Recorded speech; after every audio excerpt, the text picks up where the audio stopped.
if it weren't so cloudy out, is the transit of Venus across the face of the sun. And by this we mean a small black dot about the size of a peppercorn or pea moving across the yellowish disk of the sun. At a little bit after 6 o'clock, what will happen is something that's technically called the first contact. And that's when the edge of that pea-sized object starts to touch the edge of the sun. Now we won't actually see the first contact proper because Venus is backlit by the sun and totally black. What we will see a little bit after that is a little dent in the bright disk of the sun as the planet moves across as with an eclipse. And really this is a type of eclipse, but when something, the size difference is so great, we call it an occultation rather than a proper eclipse. The dent will get bigger and bigger until it becomes a half-moon shape, and then you'll start to see it become a complete circle. And at the point the edge of the circle touches the inner edge of the sun, at that point we call that second contact. And then something strange might happen depending on the quality of our gear, the quality of our seeing. You might actually see a phenomenon we can't explain called the black drop effect, where it looks like there's a little connector between the edge of the sun and the disk of Venus. Venus will continue its transit moving across the sun. It will not move across the exact middle. It's actually going to be angled up a little bit, so it won't cross exactly at the equator. But at a certain point it will be halfway along its journey, and we call that the point of greatest transit. That's when the event is halfway over, and that's about 2.5 hours into the event. Venus continues its transit.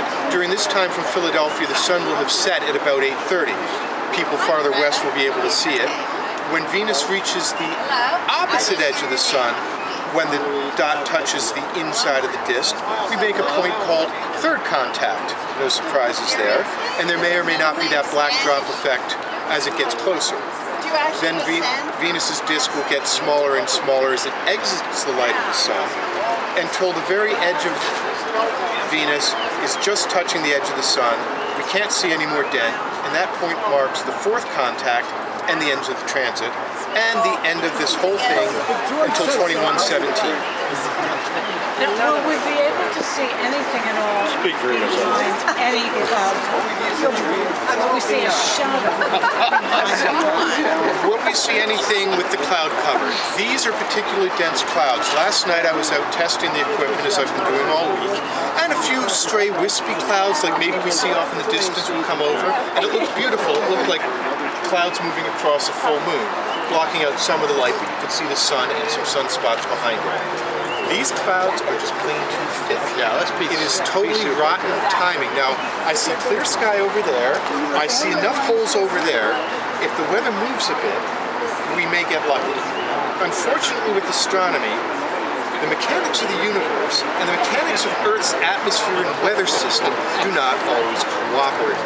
Back in 2003, the planet Mars made its closest approach to the planet Earth in over 6,000 years. Now, it wasn't super huge like the moon, but it was bigger and brighter than usual. It was just kind of one of those marker points that's neat.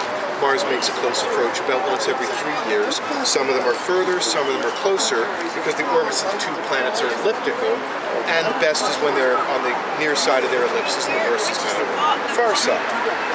The day we had the special event at the moment of the closest approach, of course this takes place over weeks really, but that very day of the actual closest approach, we had a typical Philadelphia muggy day.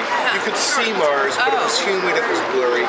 The next night was crystal clear. It wasn't the moment of closest approach, but everyone had gone home. But it was still pretty much big and bright. And the point of this is, the universe doesn't always cooperate. But we're glad to see everybody here. We've got the little telescope pointing at the expressway if you want to see cars going by. And as the clouds go away, maybe we'll start to point them more at Venus and the sun and try and get a look at this once in a lifetime, well, twice if you consider the 8-year cycle, but the last time in our lifetime event with the planet Venus. So you can see that's when